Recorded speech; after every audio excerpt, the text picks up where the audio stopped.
My parents pulled up with a moving truck to help me relocate into a tiny studio apartment, while at the same time, my pregnant sister's baby furniture was being delivered to my home. In the end, I had no choice but to call the police. Can you imagine your own parents showing up with a moving truck to pack up your entire life, without your consent? Because mine did. It was the most shocking, infuriating, and, ultimately, liberating day of my 32 years, a betrayal so deep it forced me to call the police on my own family. 3 years ago, I finally bought my dream home. I'd worked myself to the bone, saved every single penny, and that house wasn't just bricks and mortar, it was a monument to my independence, a place no one could ever take from me. But if you've ever felt like the black sheep, or constantly in the shadow of a favored sibling, you might understand how utterly unprepared I was for what happened next. Growing up in suburban Boston, I was always Brooke, the older sister, quietly existing while Stephanie, my sister 5 years younger, shone as the golden child. My parents, Karen and Thomas Adams, never really tried to hide it. I still remember my 10th birthday, a used bicycle, paint chipping, seat worn, fixed up by my dad. 5 years later, Stephanie turned 10. She got a brand new bike, all the bells and whistles. When I dared to point out the difference, my mom just said, "Stephanie is more sensitive, Brooke. You understand." And I did understand. I understood my feelings just didn't matter as much. High school wasn't any different. When I wanted to go to a summer science program to boost my college applications, I worked evenings and weekends at the local grocery store to pay for it myself. But when Stephanie wanted cheerleading camp, my parents whipped out the checkbook without a second thought. "Your sister needs these experiences to build her confidence," my dad would say. "You've always been so independent." So I became even more independent, out of sheer necessity. I studied relentlessly, applied for every scholarship under the sun, determined to carve out my own path. I got into Boston University on a hefty scholarship, but still worked part-time jobs and took out loans to cover the rest. Stephanie, meanwhile, went to a private liberal arts college, fully funded by my parents. She changed her major 3 times, took 5 years to graduate with a communications degree. Me? I graduated in 3.5 years with honors in business and marketing, despite my crazy work schedule. After graduation, I landed an entry-level marketing job in Boston. The pay wasn't great, but it was a foot in the door. I shared a cramped apartment with 2 roommates, put in long hours, and clawed my way up. Every promotion was earned through sheer grit. Within 5 years, I was a senior marketing manager. 3 years after that, I became the youngest marketing executive in the company's history. And through all those years, I kept saving. I lived below my means, invested wisely, and watched my bank account grow. My goal was crystal clear, a place of my own, a home that represented all my sacrifice. When I was 29, I finally had enough for a down payment on a beautiful 3-bedroom house just outside the city. It had a small backyard, hardwood floors, and huge windows that let in so much light. The day I got the keys, I stood alone in that empty living room and just wept. Tears of joy, of pride. This was mine. All mine. I invited my parents and Stephanie to my housewarming party. They came, of course, looked around with mildly impressed expressions, and my mother simply said, "It's nice, but isn't it a bit big for just one person?" That was it. No congratulations, no pride, just a subtle jab disguised as a question. Stephanie, by the way, had married Jason Roberts, a wealthy guy from her college who worked at his dad's investment firm. Their wedding was extravagant, and my parents contributed generously, despite claiming they couldn't help me with college just a few years earlier. I was a bridesmaid, smiled for the photos, and tried to be happy for my sister through the glaring double standard. For the next few years, I poured myself into my career and making my house a true home. I renovated the kitchen, painted every room, furnished it to reflect my taste. One bedroom became my home office, the third a guest room, though I rarely had overnight visitors. My house was my sanctuary, finally a place free from constant comparison. Then, 2 months ago, everything changed. My mom called, inviting me to Sunday dinner, which was unusual for us. When I arrived, Stephanie and Jason were already there, practically glowing. Before the salad was even served, they announced it. Stephanie was pregnant. My parents were ecstatic. My mother cried happy tears. My father opened an expensive bottle of champagne. The whole dinner became a grand celebration for the impending grandchild. I congratulated them, trying to share their joy, but couldn't help noticing my recent promotion, which I'd mentioned earlier, was completely forgotten. Little did I know, this pregnancy announcement would unleash a series of events that would utterly destroy my family relationships. About a week later, my dad called. "Brooke, how many bedrooms do you have in that house again?" he asked, way too casually. "3," I replied, thinking nothing of it. "My bedroom, my office, and a guest room." "Oh, just wondering," he said vaguely. "Your mother and I were just talking about how much space you have all to yourself." It was an odd comment, but I brushed it off. First hint. A few days later, my mom called to drop a bomb. Jason had been laid off from his dad's firm. Apparently, they were downsizing, and even family members weren't safe. "Such terrible timing with the baby coming," my mom lamented. "They're really worried about money."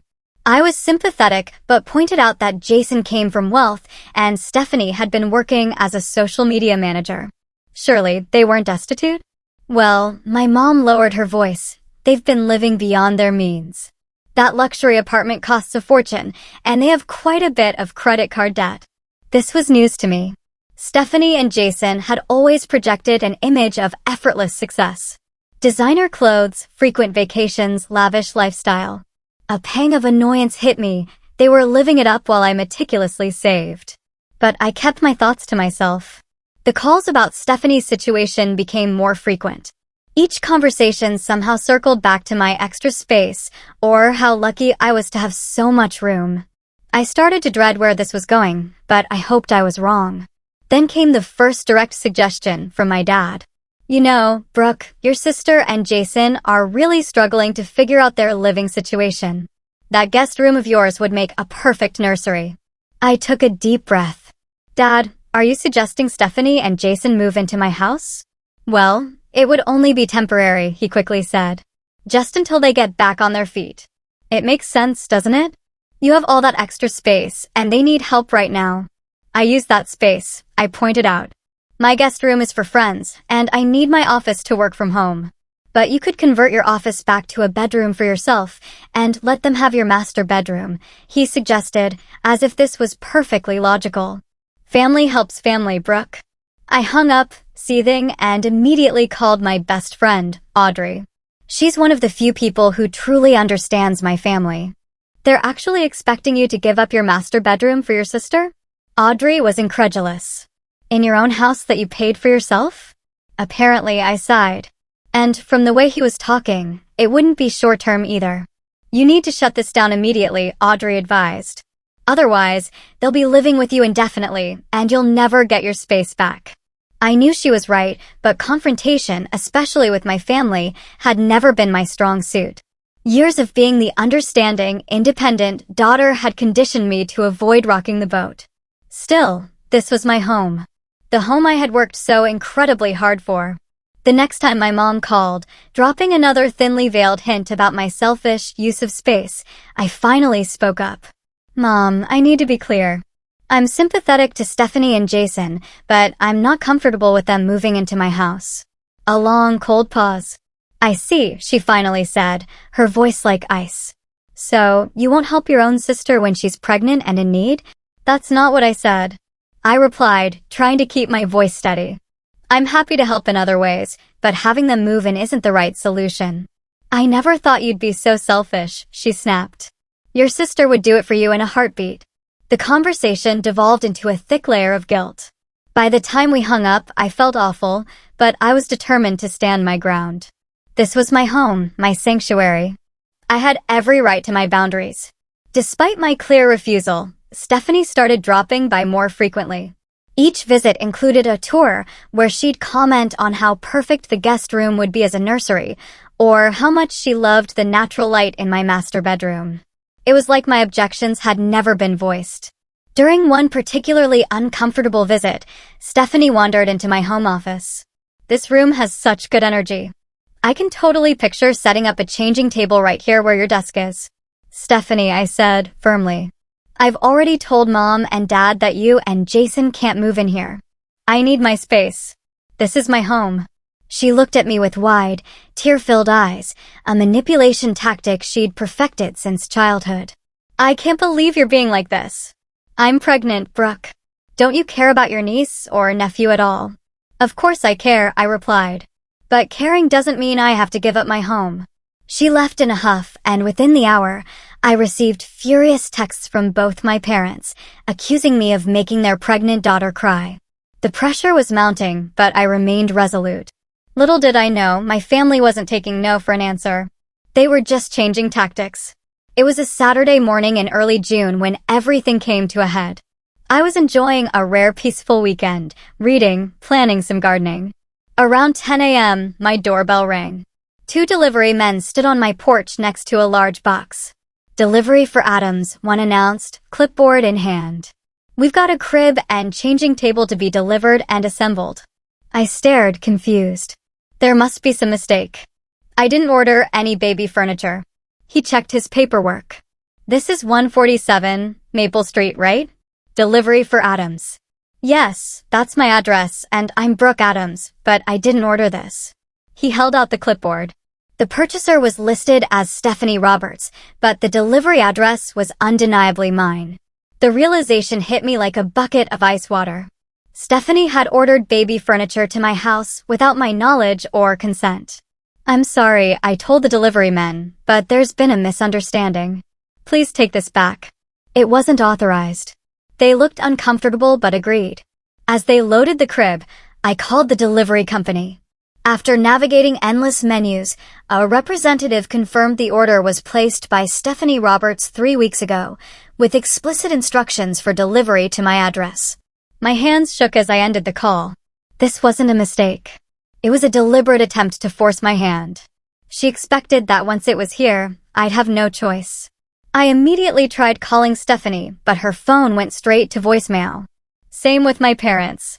None of them were picking up, which only confirmed my suspicion. This was a coordinated plan. As I paced my living room, trying to decide what to do, a text came from my mom. We'll be stopping by around noon today. We have something important to discuss. I immediately replied, Did you know Stephanie ordered baby furniture to be delivered to my house today? No response. By noon, I was a bundle of nerves, alternating between anxiety and white-hot anger. When I heard vehicles pulling into my driveway, I looked out the window and froze in disbelief. My parents had arrived in a moving truck. A huge commercial moving truck. Behind them, Jason's SUV pulled up with him and Stephanie inside. I stepped onto my porch, arms crossed, as my parents got out. What is going on? I demanded. My mother approached with a bright, artificial smile. Surprise! We're here to help you move. Move. I repeated, unsure if I'd heard correctly. Move where? Well, your father and I have been thinking, she said, as if explaining something to a child. Since Stephanie and Jason need more space with the baby coming, and you have this big house all to yourself, we found you a lovely studio apartment closer to your office. It's perfect for a single person like you. I stood there, utterly stunned. They weren't just suggesting Stephanie and Jason move in. They were planning to move me out of my own house entirely. The audacity took my breath away. You can't be serious, I finally managed to say. It makes perfect sense, my father chimed in, opening the back of the moving truck to reveal stacks of empty boxes. The apartment is furnished, so you only need to bring your personal belongings. We'll help you pack today and get you settled in by tonight, and then we can start setting up the nursery. Stephanie added, waddling up the driveway, a hand on her slightly rounded belly, barely showing at 4 months pregnant. I already have so many ideas for how to decorate. This is my house, I said, my voice rising with each word. I bought it with my money. You can't just decide to move me out. Don't be so selfish, Brooke, my mother scolded. Your sister needs a proper home for her baby. You don't need all this space. It's not about what I need, I shot back. It's about what's mine. I worked hard for this house. I saved for years while Stephanie and Jason spent money like water. Their poor financial decisions are not my problem to solve. Family helps family, my father said sternly, as if that explained everything. Stephanie would do the same for you. No, she wouldn't, I replied. And even if she would, that doesn't give you the right to make decisions about my home without my consent. My protests fell on deaf ears. My father started unloading boxes, and my mother brushed past me into the house as if she owned the place. Stephanie followed, already talking about paint colors for her nursery. I stood in my own driveway, watching in disbelief as my family invaded my home, preparing to pack up my life and relocate me to a studio apartment I had never seen or agreed to. The betrayal cut deep, but it also ignited something in me. A raw, unshakable determination to stand my ground. This wasn't just about a house anymore. It was about respect, boundaries, and my right to the life I had built for myself. And I wasn't going to let anyone take that away from me. Not even my own family. I followed my parents and Stephanie into my house, my shock quickly transforming into white-hot anger. Inside, my mother was already opening kitchen cabinets, commenting on which dishes I should take and which could stay for Stephanie. My father had set up empty boxes in the living room and was wrapping my framed photographs in newspaper. Stop, I shouted, my voice echoing. Stop this right now. You have no right to touch my things. Don't be dramatic, Brooke, my mother said dismissively. We're helping you. The sooner we get you moved, the sooner everyone can settle in. I am not moving, I stated as firmly as I could. This is my house. I did not agree to this plan, and I want you all to leave. No. Jason had entered by this point, carrying a baby furniture catalog. He, at least, had the decency to look uncomfortable, hovering near the door while the rest of my family continued their invasion. Honey, my father said in that patronizing tone he'd used throughout my childhood. We've already put down the deposit on the studio apartment. It's a great deal, and it's much more suitable for your lifestyle. My lifestyle? I repeated, incredulous. You mean my lifestyle as a successful marketing executive who can afford a 3-bedroom house on her own? That lifestyle. You know what we mean, my mother interjected. You're single. You work long hours. You hardly need all this space. Stephanie and Jason are starting a family. They need a proper home. Then they should buy one. I exclaimed, just like I did. Stephanie stepped forward, her hand protectively on her small baby bump. We can't afford to buy right now, Brooke. Not with Jason between jobs and the baby coming. Why can't you understand that we need help?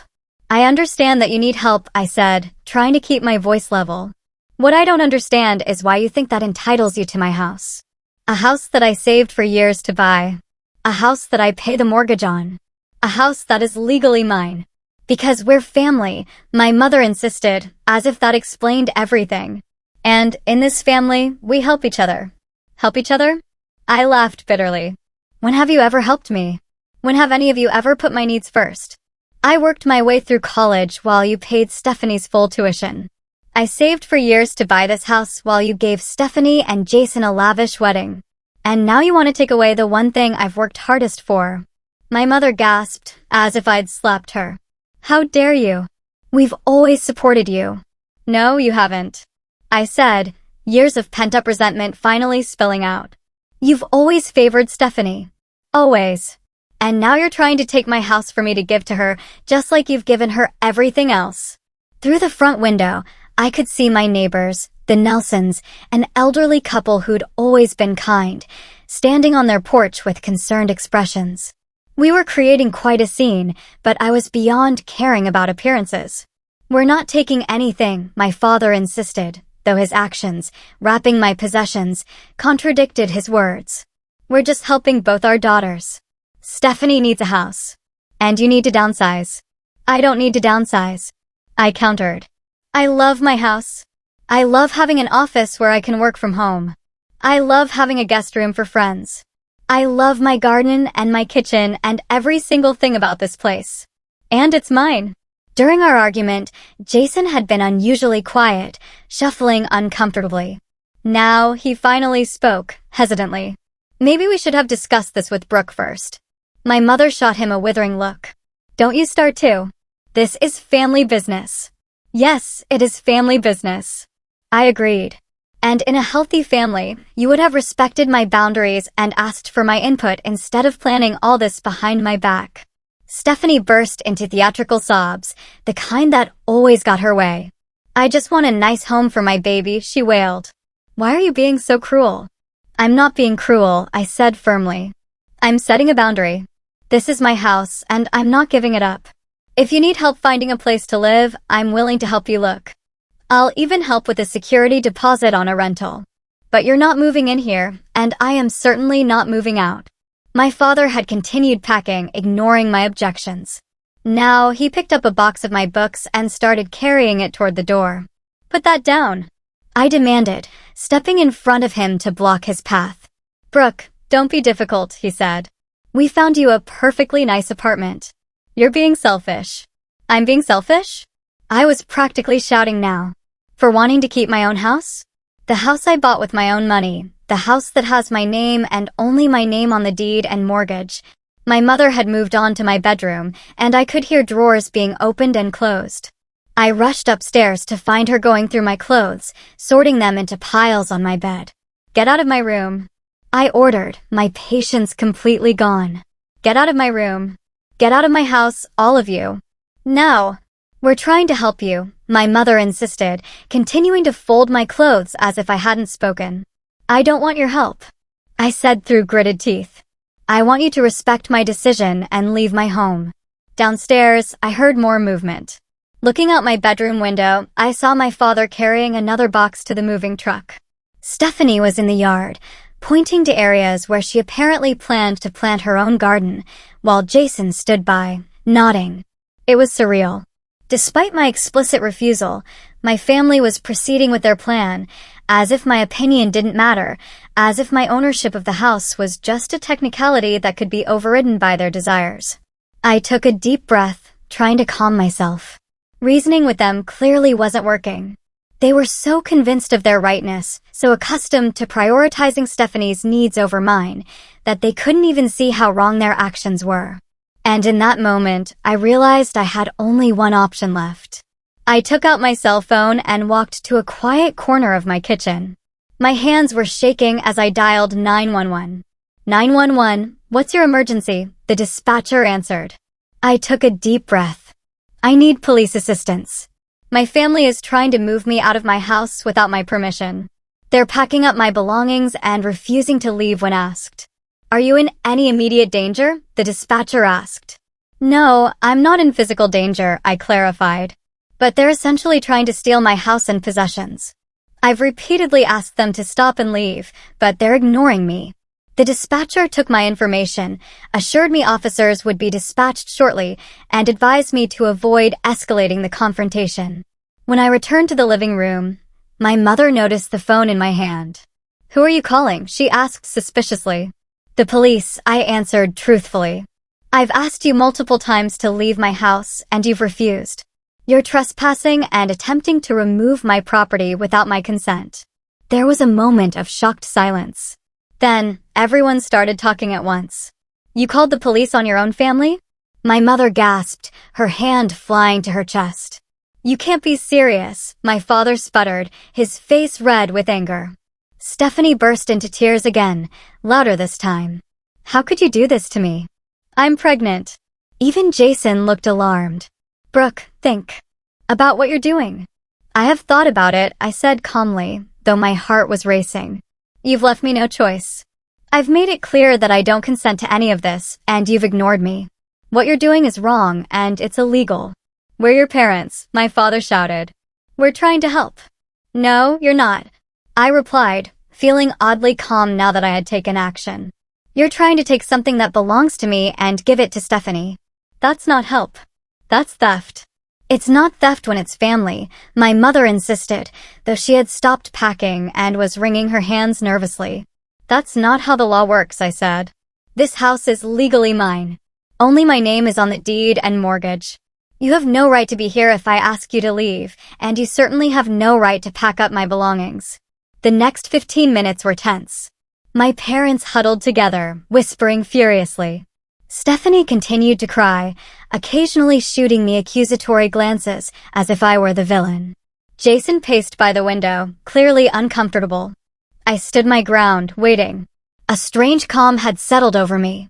For years, my entire life really, I had allowed my family to treat me as less important than Stephanie. I had accepted their favoritism, their dismissal of my needs and achievements, their expectation that I would always give way to my sister's desires. But not this time. This time, I was fighting for something that was rightfully mine, something I had earned through years of hard work. Finally, we heard car doors close outside. Through the window, I saw 2 police officers approaching my front door. I went to let them in. "Good afternoon, ma'am," the female officer said, her name tag reading Madison. "We received a call about a disturbance at this address." "Yes, I called," I confirmed. "These are my parents, my sister, and her husband. They showed up today with a moving truck, planning to move me out of my house without my consent. I've repeatedly asked them to leave, but they've refused." Officer Madison and her partner, Officer Reynolds, stepped into my living room, taking in the scene, the half-packed boxes, my family's tense expressions, the moving truck. "Is this your residence?" Officer Madison asked me. "Yes," I confirmed. "I'm the sole owner. I purchased it 3 years ago, and I'm the only one on the deed and mortgage." "That's true," my father reluctantly admitted when the officer looked to him. "But we're her parents, and we're just trying to help our daughters." Officer Madison's expression remained professional but stern. "Sir, regardless of your relationship, you can't move someone out of their own home without their consent. If the homeowner has asked you to leave, you need to comply." "But we've already paid for an apartment for Brooke," my mother protested. "And Stephanie needs this house for her baby." "Ma'am, that doesn't change the legal situation," Officer Reynolds explained patiently. "Your daughter owns this house. Only she can decide who lives here and what happens to her possessions."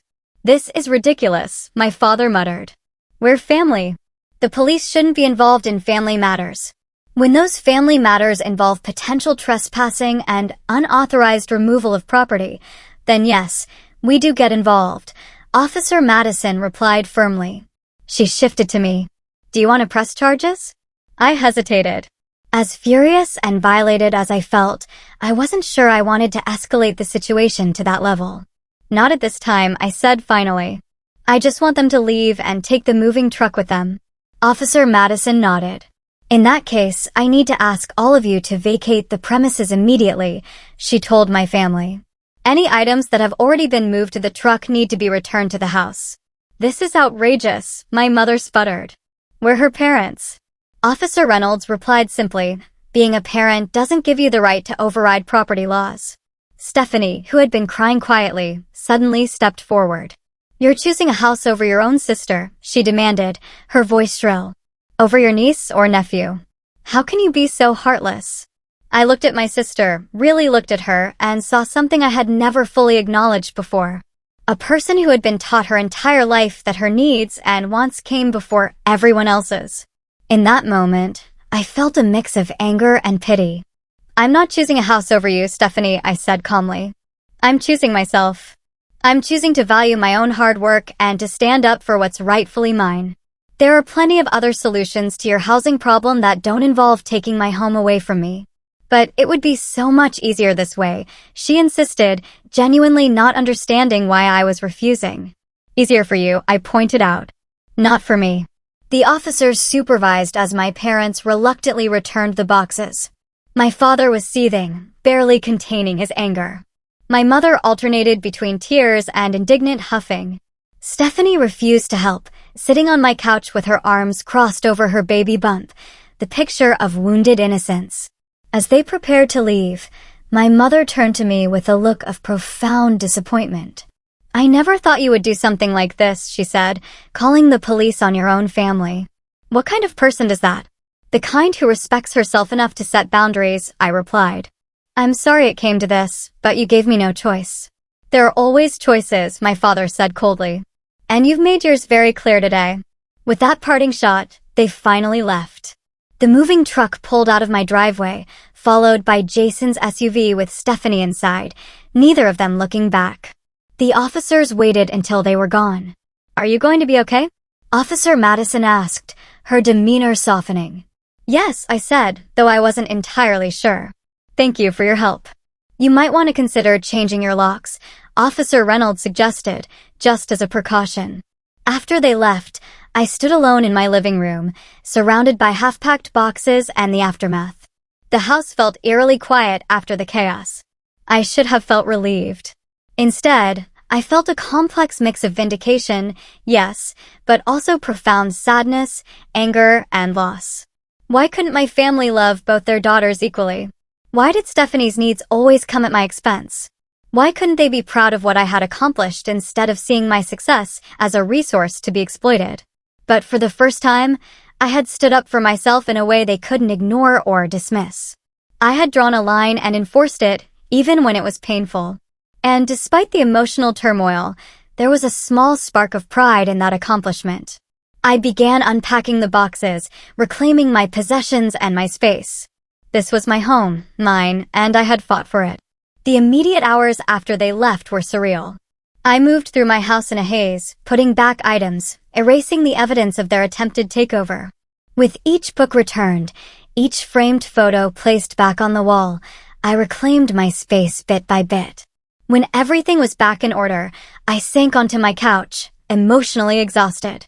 The house was quiet, too quiet. The silence seemed to emphasize the enormity of what had just happened, the irreversible line I had crossed by calling the police on my own family. I followed Officer Reynolds' advice and called a locksmith who arrived within the hour to change all the locks. It was an expense I hadn't planned for, but the peace of mind was worth it. As he worked, I couldn't help but reflect on how it had come to this, needing to literally lock my family out of my home. Once I was alone again, the emotional dam broke. I curled up on my couch and sobbed for the family I wished I had, for the years of unequal treatment, for the shocking betrayal, and for the uncertain future of my family relationships. It was a purging of grief and anger that left me feeling hollow, but somehow clearer. The aftermath was swift and widespread. My phone began buzzing almost immediately. My parents had wasted no time in sharing their version of events with the extended family. A version that painted me as the villain who had called the police on my pregnant sister and elderly parents for no reason. Aunt Linda, how could you be so cruel to your sister in her condition? Uncle Robert, your parents raised you better than this. Cousin Emily, I can't believe you would choose a house over family. Message after message rolled in, each one more accusatory than the last. None of them asked for my side of the story. None of them questioned why my parents had shown up with a moving truck. In their eyes, I was clearly at fault. I shut off my phone, unable to deal with the barrage of judgment. The next morning, I awoke to find that Stephanie had taken the conflict public. She had posted a lengthy, tear-jerking account on social media about how her heartless sister had called the police on a pregnant woman and was denying her innocent unborn child a proper home. The post was garnering hundreds of sympathetic comments and shares. I felt sick reading it, seeing how skillfully she had twisted the narrative. There was no mention of the moving truck, no acknowledgement that they had tried to force me out of my own home. In her version, I was simply refusing to share my extra space with my struggling sister out of pure selfishness. The comments were worse. What kind of monster calls the police on their pregnant sister? Family should always come first. Some people are just too selfish to understand what really matters in life. I closed the app, my hands shaking with anger and hurt. The public shaming was a new low, even for Stephanie. Amidst the flood of condemnation, there were a few voices of support. Audrey called me as soon as she saw Stephanie's post. "This is absolutely insane," she fumed. "They tried to literally steal your house, and somehow you're the bad guy? I'm coming over." An hour later, Audrey arrived with another friend, Michael, who'd been part of our college friend group. They brought food, wine, and most importantly, unwavering support. "I've already commented on Stephanie's post with what actually happened," Michael informed me. "It probably won't change many minds, but at least the truth is out there." "You shouldn't have to defend yourself at all," Audrey insisted. "What they did was so far beyond acceptable that I can't even wrap my head around it." Their presence was a balm to my raw emotions. For the first time since the confrontation, I felt less alone, less like I was losing my mind for thinking my family's actions were wrong. I can't believe they actually expected you to move to a studio apartment so Stephanie could have your house, Michael said, shaking his head. Who does that? My family, apparently, I replied with a bitter laugh. They've always favored Stephanie. But this was next level, even for them. You did the right thing by calling the police, Audrey assured me. They left you no choice. The support of my friends strengthened my resolve, but the situation continued to escalate. The following day, I received an email from my parents' address, clearly written by my father, the accountant. It contained a detailed list of every expense they claimed to have ever incurred on my behalf, from hospital costs for your birth to gas money driving you to college. The email ended with, "Since you've made it clear that family obligations mean nothing to you, we expect repayment of the above amounts." I stared at the email in disbelief. They were invoicing me for being born and raised. It was so absurd it would have been laughable if it weren't so hurtful. The harassment didn't stop there. My parents began calling my workplace, trying to reach me when I wouldn't answer my personal phone. My boss, Diane, called me into her office after the third such call. "Brooke, is everything okay?" she asked, concern evident. "Your parents seem quite upset about something." I felt mortified that my family drama had spilled into my professional life. "I'm so sorry they've been bothering you," I said. "We're having a personal disagreement, and they're not respecting my boundaries."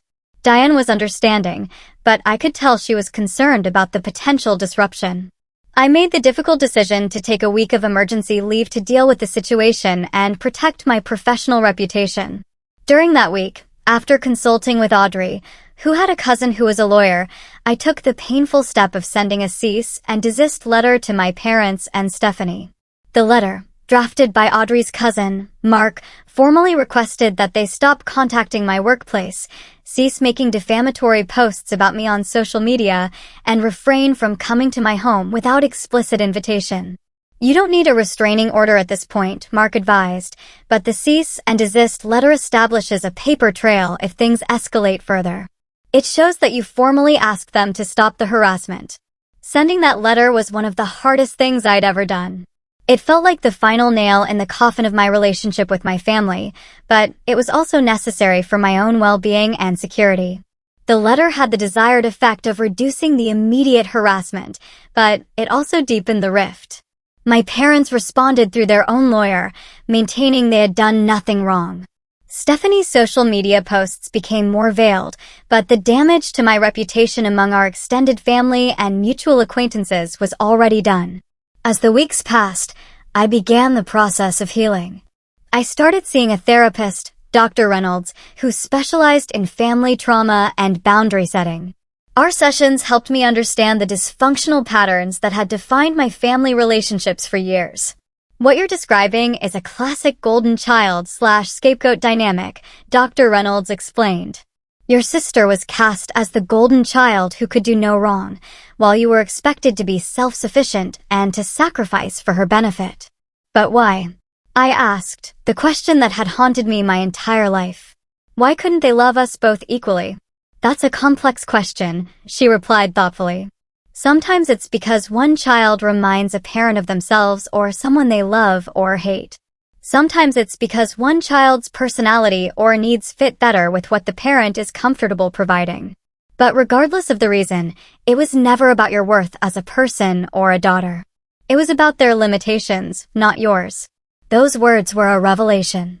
For the first time, I began to see that the unequal treatment wasn't because Stephanie was somehow better or more lovable than me. It was because of dynamics that had been set in motion long before either of us was old enough to understand. Work became a sanctuary. I threw myself into new projects, finding solace in the recognition and respect I received in my professional life. My colleagues valued my contributions, appreciated my expertise, and treated me as an equal. All things I had never consistently experienced in my family. One unexpected outcome was the strengthening of my chosen family, the friends who had stood by me without question. Audrey and Michael, along with a few others, became my true support system. We had weekly dinner gatherings, helped each other with home projects, celebrated achievements, and provided shoulders to cry on. You know, we're more family than many blood relatives I know, Michael commented during one gathering. Chosen family, Audrey agreed, raising her glass in a toast. The people who love you for who you are, not what they can get from you. That concept became increasingly important to me as I navigated my new reality.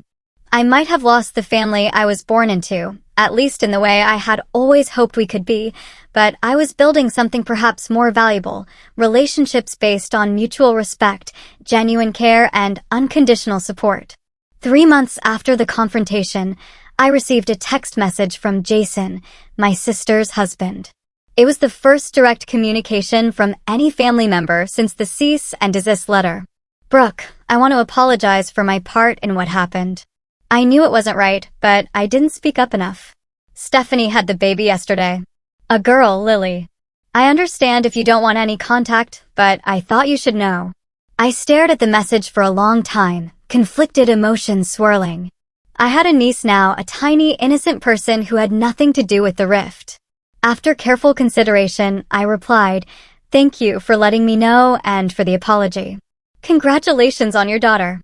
I need time, but I don't want to close the door forever." It wasn't forgiveness, not yet.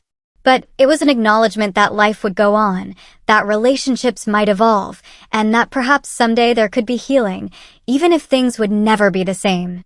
The road ahead was uncertain, but for the first time in my life, I was walking it on my own terms, with my boundaries intact and my sense of self-worth no longer dependent on my family's validation. It was both terrifying and liberating, a new chapter in a story that was finally, truly mine to write. 6 months have passed since the day my parents showed up with a moving truck to relocate me from my own home. 6 months of rebuilding, reflecting, and reclaiming my life on my terms. The journey hasn't been easy, but it has been transformative in ways I never could have anticipated.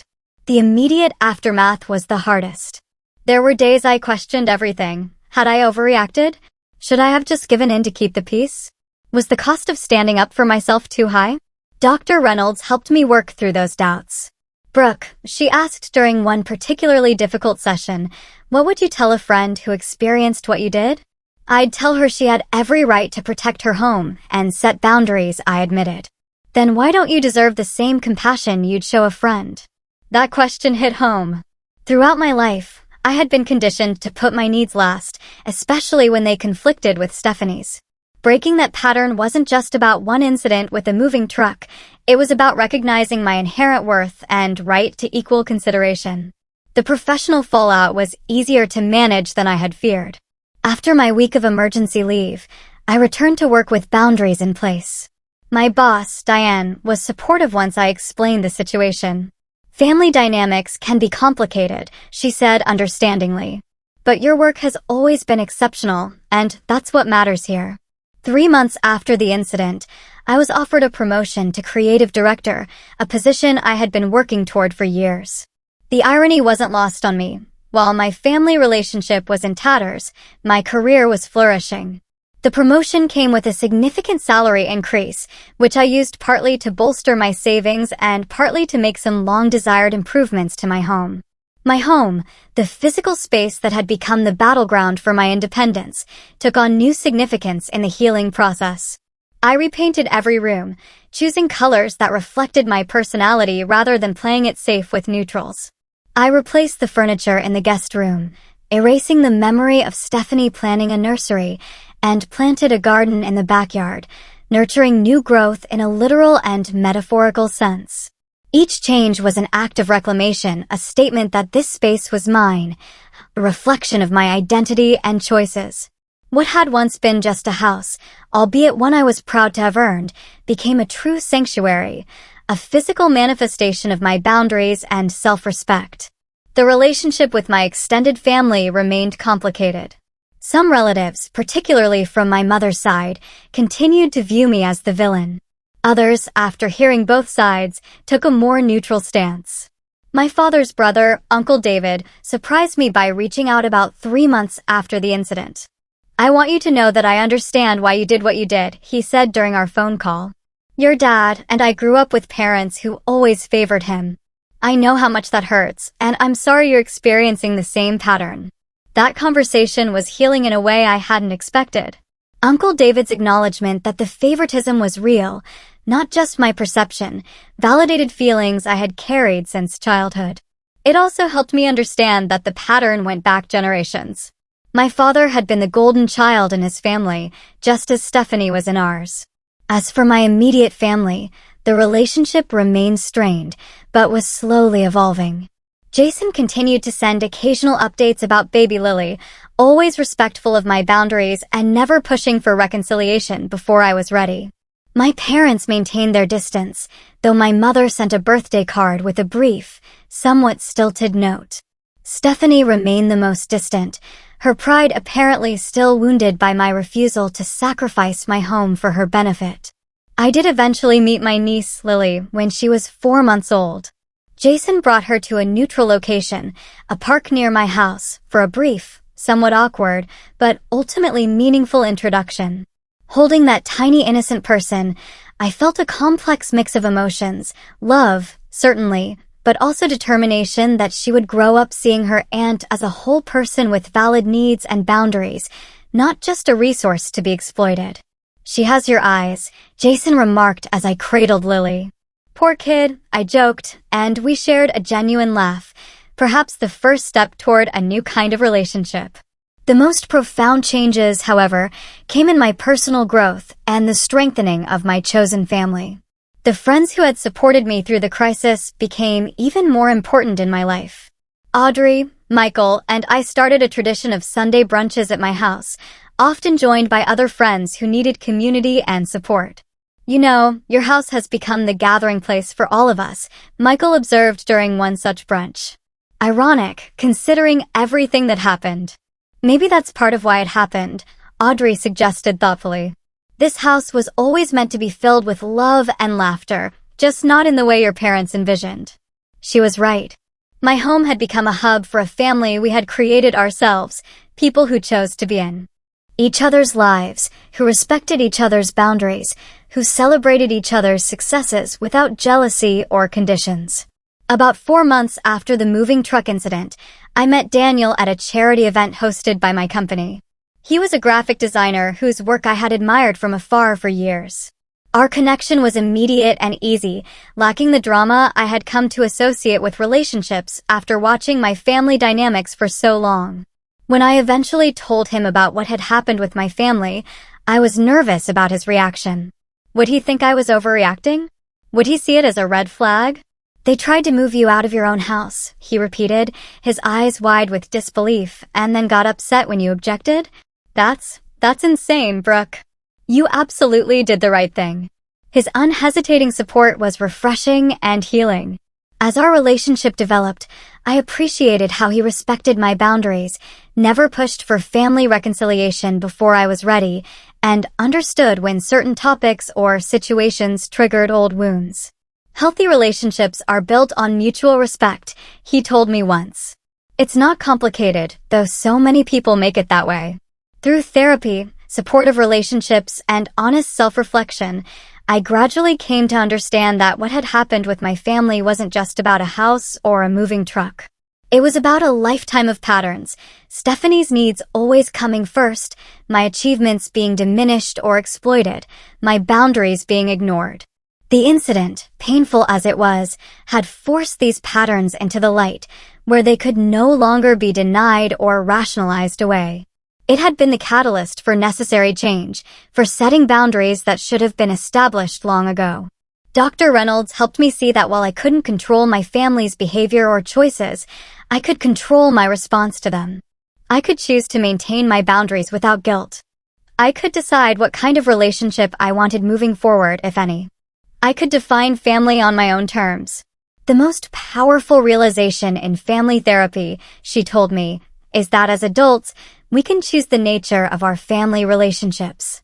We're no longer powerless children who must accept whatever treatment we're given." That realization was liberating. I wasn't obligated to maintain toxic relationships simply because of blood ties. I wasn't required to sacrifice my well-being on the altar of family harmony. I could love my family while still protecting myself from their harmful behaviors. Today, 6 months after the moving truck incident, my life looks very different. My relationships are healthier, built on mutual respect rather than obligation. My home is truly my sanctuary, filled with colors and objects that bring me joy. My career continues to flourish, fueled by the confidence that comes from standing up for yourself and discovering your own strength. My relationship with my family is still evolving. There have been tentative steps toward reconciliation, primarily through Jason and baby Lily. My parents and I exchange occasional text messages, more civil than warm, but no longer hostile. Stephanie and I remain distant, though I hold hope that time and maturity might eventually heal that particular wound. What I've learned through this journey is that true family, whether related by blood or by choice, supports your growth rather than stifling it, celebrates your achievements rather than exploiting them, and respects your boundaries rather than trampling them. I've learned that standing up for yourself isn't selfish. It's necessary for genuine relationships built on mutual respect. Most importantly, I've learned that home isn't just a physical space with your name on the deed. It's a place where you are valued, respected, and free to be your authentic self. My house is still mine, but now it's truly a home in every sense of the word.